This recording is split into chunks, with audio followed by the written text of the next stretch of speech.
Esta emisora les da la bienvenida al programa Encuentros con la Filosofía, para conversar poniendo en duda nuestras certezas, con la participación abierta de profesores de la Universidad Politécnica Salesiana, de la Universidad Central del Ecuador, de la Universidad Andina Simón Bolívar. Encuentros con la Filosofía se difunde semanalmente por las emisoras universitarias Infinito Digital, Voz Andina Internacional y Radio Faxo. Abrimos nuestros micrófonos.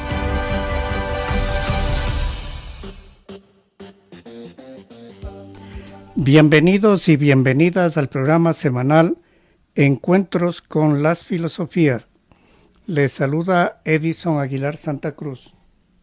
Saludo a Tito Chela en la cabina de Radio Voz Andina Internacional. Saludo al invitado de esta semana, Stefan Vinolo, PhD en Filosofía de la Universidad de Burdeos, Francia, y PhD en Teología de la Universidad de Estrasburgo, Francia. Actualmente profesor de Filosofía en la Pontificia Universidad Católica del Ecuador, PUCE. Autor de 15 libros y de numerosos artículos científicos, especialista en temas del pensamiento francés contemporáneo y de filosofía del siglo XVII. Bienvenido, Estefan. Muchas gracias. En la vida cotidiana, especialmente en las relaciones amorosas, laborales, educativas, etc., es habitual pedir perdón o perdonar. En la vida política escuchamos ni perdón ni olvido, o nos enteramos de demandas para que una autoridad o alguien pida perdón públicamente por determinados comportamientos del pasado.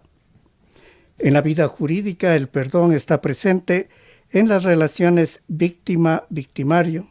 En la vida religiosa, especialmente cristiana, el perdón es una entidad con estatuto propio, alrededor del cual giran prácticas y rituales. Actualmente, algunos consejos de autoayuda hablan de autoperdón como condición para vivir en paz. Así, brevemente, explicamos la pertinencia de hablar sobre el perdón, que Stefan Vinolo comienza desde esta semana. Por eso le preguntamos a Stefan, ¿cuál es la composición de esta presentación? ¿Cómo la vas a desarrollar?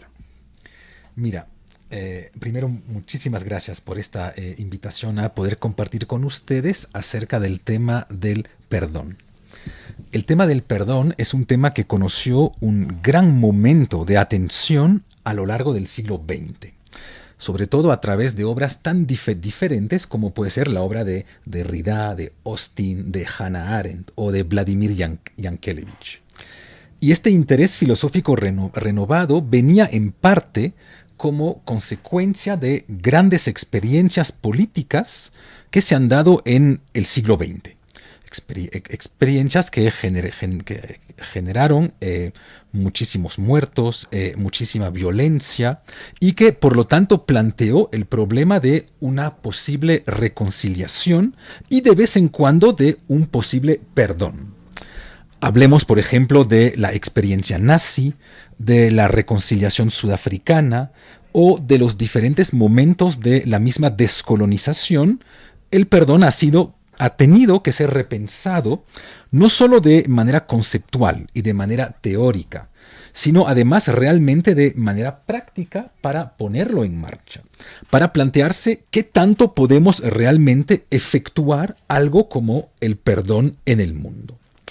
Y lo que nos va a interesar a nosotros hoy en día son diferentes paradojas que surgen a través de la misma palabra perdón.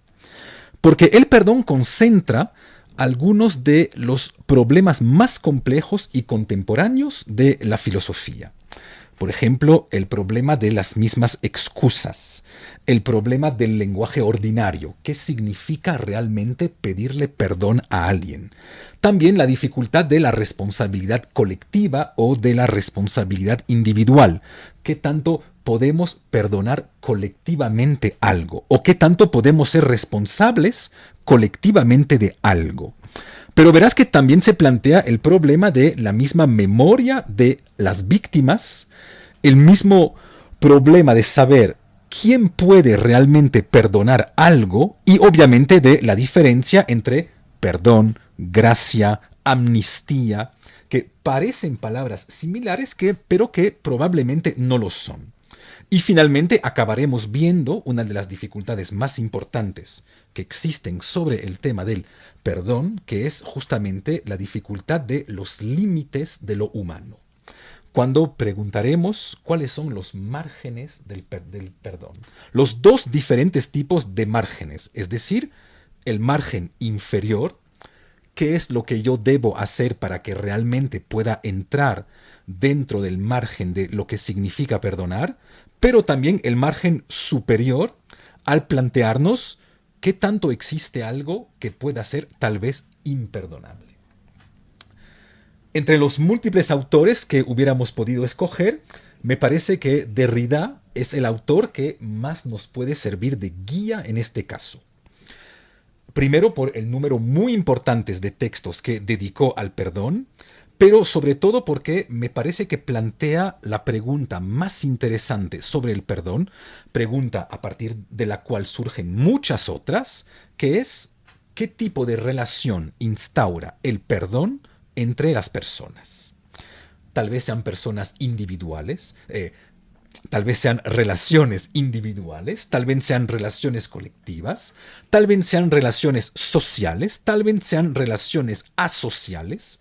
Pues vamos a intentar ver con Derrida que a través de todos esos caminos del perdón vamos a tener que pensar dos ideas sumamente sorprendentes, pero que espero tomarán todo su sentido y podremos explicar fácilmente. Tesis número 1 que deberemos enfrentar. Solo se puede perdonar lo que es propiamente imperdonable. Lo que obviamente parece algo sumamente raro porque podríamos pensar que si algo es imperdonable, pues justamente no entra dentro del campo de las relaciones de perdón. Pues intentaremos ver por qué razón solo se puede perdonar algo imperdonable. Y el segundo punto que vamos a intentar pensar con Derrida es la frase suya según la cual el perdón es lo imposible. Lo que no significa que no se dé. La dificultad es que vamos a tener que pensar, por un lado, que el perdón es algo imposible y que, sin embargo, el perdón se da en el mundo. Por lo que, de cierta manera, el momento del perdón será el momento en el cual vamos a ver que algo absolutamente imposible, sin embargo, se da. Entonces, quiero ahora explicarte un poquito el plan por el cual vamos a pasar para poder resolver esas dificultades. Me parece importante que pasemos por 4 puntos diferentes para que podamos realmente entender qué significa perdonar. Entonces, en un punto 1, todos bien entendemos, todos bien escuchamos que existe algún tipo de vínculo entre el perdón y el don. Por el simple hecho que el perdón es justamente lo que uno puede hacer a través de algún tipo de don. Todos bien sentimos que perdonar es de cierta manera darle algo a alguien. Obviamente darle qué, cuándo, cómo, esa es toda la dificultad. Pero bien entendemos que existe un vínculo entre el perdón y el don. Entonces, punto 1, deberemos aclarar eso. En un segundo punto, deberemos también preguntarnos quién realmente puede dar lo que se da a través del perdón. Obviamente, me imagino que todos pensamos de manera inmediata que quien puede dar el perdón es la persona que sufrió el daño para el cual se plantea la posibilidad o no de poder perdonar. Pero por otro lado, también todos bien vemos que, para retomar el ejemplo de lo que sucedió en el siglo XX, en muchos casos las víctimas ya no están para poder perdonar. Por lo tanto, eso implicaría que tal vez se pueda perdonar en nombre de alguien.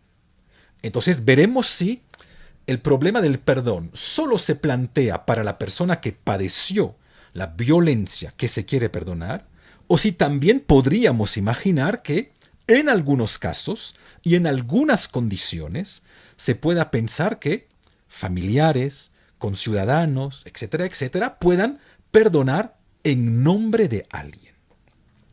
El tercer punto nos va a llevar a plantearnos una dificultad ya no a través de la persona que da el perdón, sino a través de la persona que lo recibe. Es decir, que vamos a tener que plantearnos qué es lo que yo exijo de alguien cuando le pido a alguien que me pida perdón.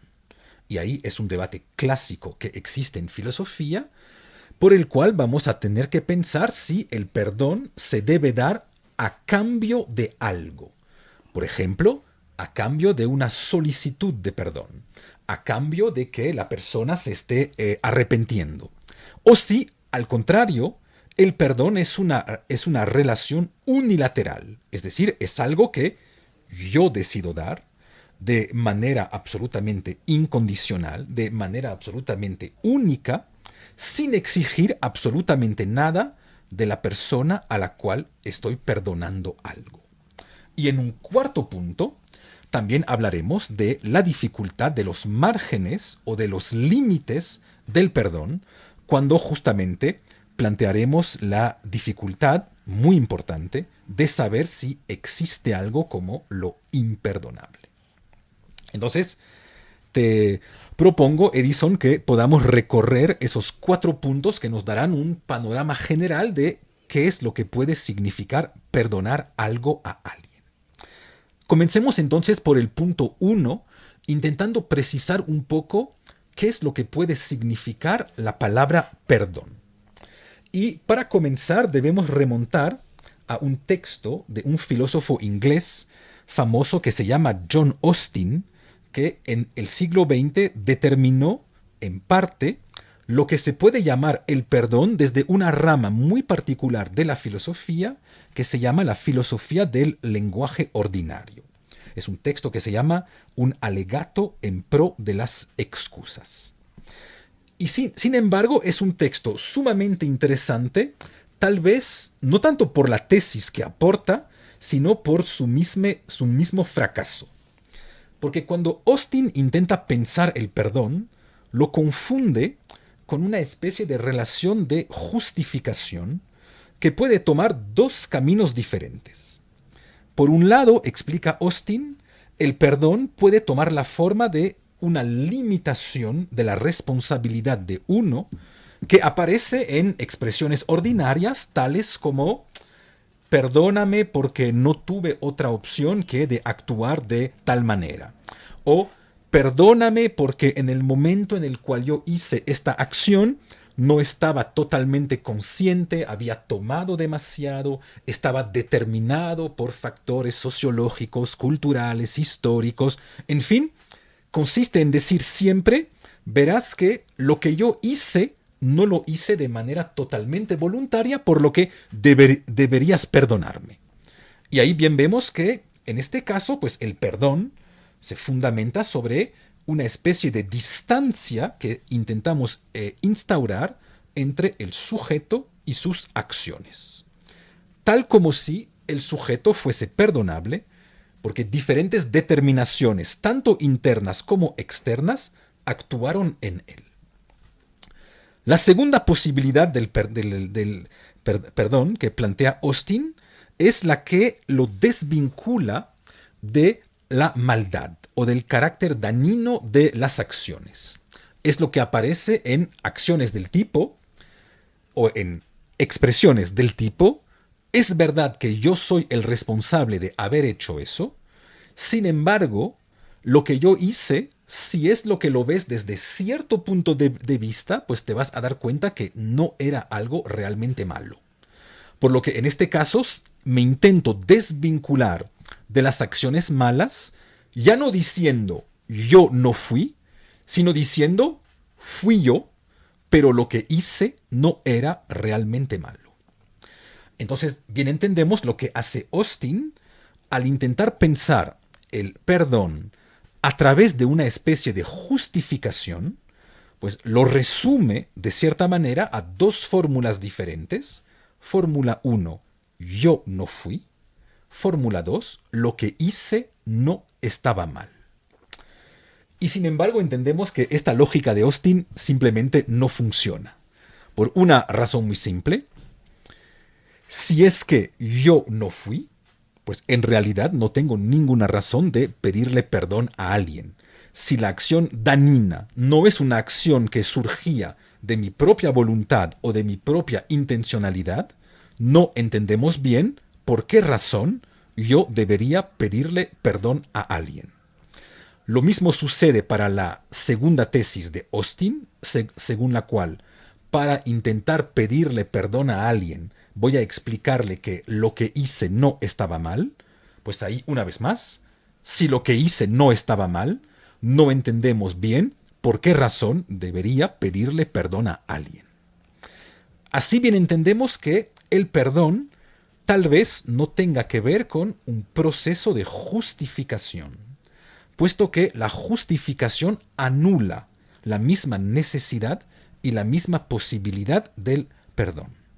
Así que, al contrario de lo que explica Austin, el perdón implica el reconocer mi propia implicación en las acciones, así como además reconocer el carácter nefasto de mis acciones. Por lo que el perdón no consiste en romper la relación intentando salir de ella justificándome, sino exactamente al contrario, asumir que estoy plenamente en la relación, que las acciones fueron mías y que las acciones fueron además malas. Y tal como lo dice la misma palabra perdón, pues el hecho de perdonar tiene algo que ver con el hecho de dar, con el don y con la donación.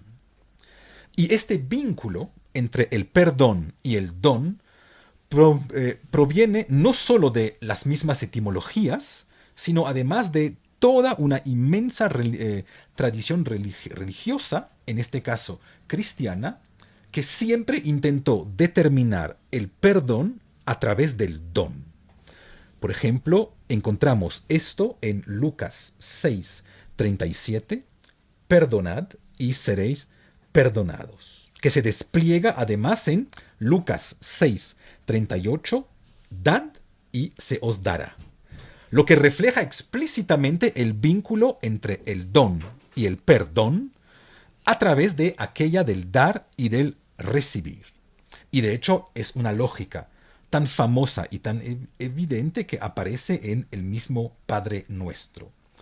Perdónanos nuestras deudas, así como nosotros hemos perdonado a nuestros deudores. Fórmula de la cual Mateo precisa la lógica condicional y la lógica circular. Cito Mateo 6. Si vosotros perdonáis a los hombres sus ofensas, os perdonará también a vosotros vuestro Padre Celestial. Pero si no perdonáis a los hombres, tampoco vuestro Padre perdonará vuestras ofensas. En este caso, la lógica religiosa del perdón parece muy clara. Pero sobre todo, se puede evidenciar el carácter condicional del perdón, que solo podría darse a condición que primero quien quiera ser perdonado haga algo. Es en Lucas 17, donde el carácter condicional del perdón aparece de manera más clara, porque Lucas explícitamente condiciona el perdón ya no entre Dios y los seres humanos, sino únicamente entre seres humanos. Cito: si tu hermano peca, repréndele, y si se arrepiente, perdónale. Y si peca contra ti 7 veces al día y 7 veces se vuelve a ti diciendo, me arrepiento, le perdonarás. Así, la persona ofendida debe perdonar a la única condición que quien le haya ofendido se arrepienta. Es entonces dentro de un contexto religioso muy específico donde se pensó el perdón de manera condicional. Y de hecho verán que es probablemente por el carácter religioso de Desmond Tutu que la Comisión para la Verdad y la Reconciliación sudafricana se fundamentó sobre esta misma lógica recíproca. se trata de intercambiar un perdón, de darlo a cambio de una confesión. De ahí que su eslogan sea: sin perdón no hay futuro, pero sin confesión no puede haber perdón. Y esta posición existe de manera simétrica, es decir, negativa, en la obra de Yankelevich, cuando éste afirma en su libro, que se llama justamente El perdón, que los judíos no tienen ninguna razón para perdonarles a los nazis, por una razón muy simple: los nazis nunca pidieron perdón. Por todos lados, entonces, el fundamento religioso del perdón lo establece en tanto que relación recíproca y además relación condicionada.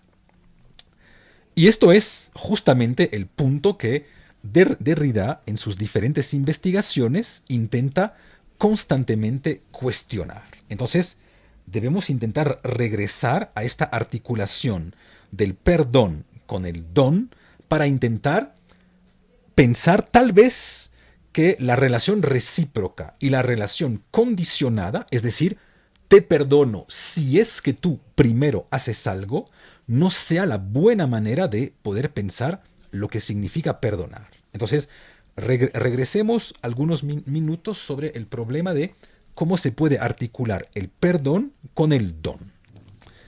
Existen en realidad en filosofía dos relaciones diferentes para pensar el don. Podríamos decir que como punto 1 existe el don tal como lo pensó en gran parte la inmensa escuela antropológica, que ocupó a casi toda la filosofía francesa a lo largo del siglo XX, desde Marcel Mauss hasta Bourdieu, pasando por Lévi-Strauss o incluso Girard. Esta primera concepción hace del don un sistema del don, que hace del don un gesto social cuyo objetivo es la circulación del reconocimiento y el fortalecimiento del vínculo social. Es la famosa figura que Marcel Mauss pensó como el potlatch, o el sistema en el cual una contradonación responde a un primer don de manera circular. Mauss nota que existe un fenómeno que el simple utilitarismo no puede explicar.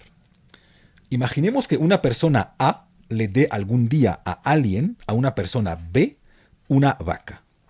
Una semana después, la persona B le da a la persona A otra vaca. Obviamente, desde el punto de vista utilitarista, esas dos personas no hicieron más que perder su tiempo, puesto que al comienzo del proceso disponían de una vaca y al final del proceso también ambos disponen de una vaca, por lo que no han ganado nada, no han perdido nada, simplemente perdieron tiempo. Y sin embargo, bien entendemos lo que pasó en este caso.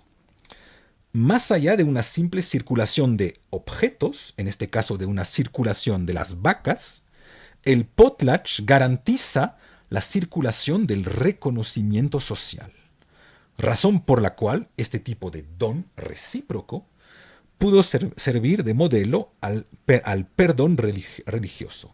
Al darle algo a alguien, como mínimo, lo estoy reconociendo como interlocutor potencial y además manifiesto mi voluntad de establecer una relación con él.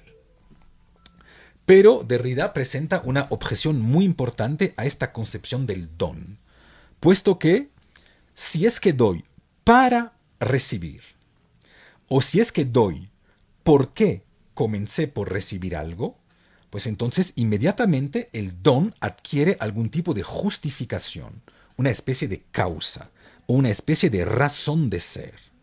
Y por este motivo el sistema del don no tiene tanto la figura de un don, sino de un simple intercambio, lo que cuestiona el mismo concepto de don.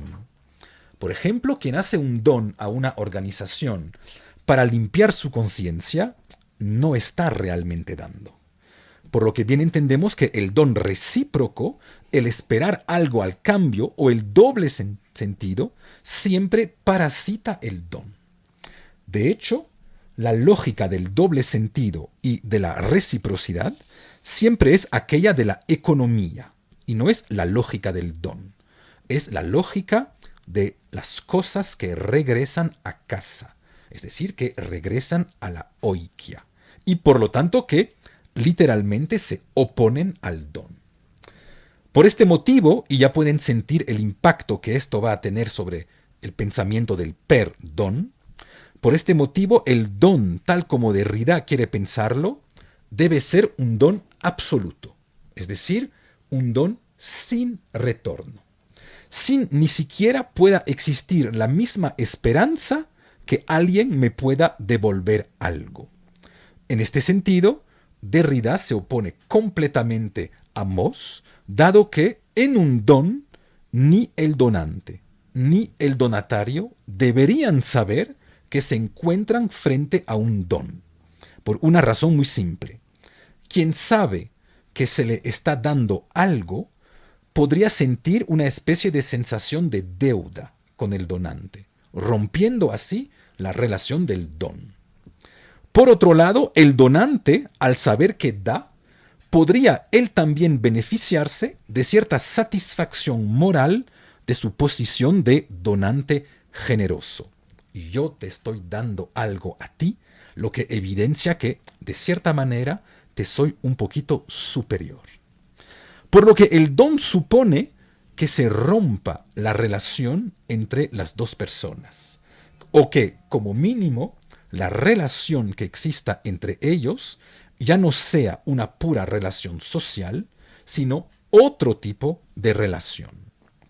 Y justamente es esta ruptura que vamos a tener que pensar en el caso del perdón, según la cual, tal como evidencia Derrida, el don y por lo tanto también el perdón supone cierta relación, pero es una relación no relacional.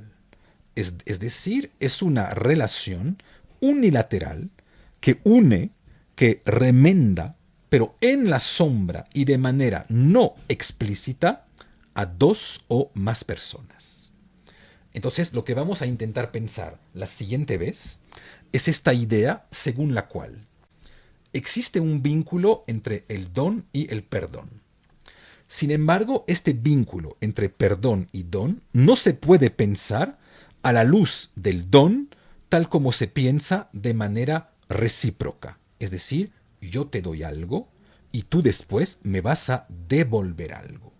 Vamos a tener que pensar el perdón a partir de una concepción del don mucho más radical, es decir, un don absoluto, un don unilateral y un don incondicional. Muy bien. Hemos concluido este encuentro semanal con las filosofías, con nuestro agradecimiento a Tito Chela en la cabina de Radio Voz Andina Internacional, al invitado de esta semana, Estefan Binolo, y a ustedes, Radio Escuchas. Recibimos sus comentarios y sugerencias al correo electrónico encuentrosconlafilosofía@gmail.com. Hasta el próximo encuentro con las filosofías. Agradecemos su sintonía a Encuentros con la filosofía. el programa que impulsa el filosofar como acción compartida desde las radios universitarias. Les invitamos a compartir las próximas emisiones de Encuentros con la filosofía por esta emisora.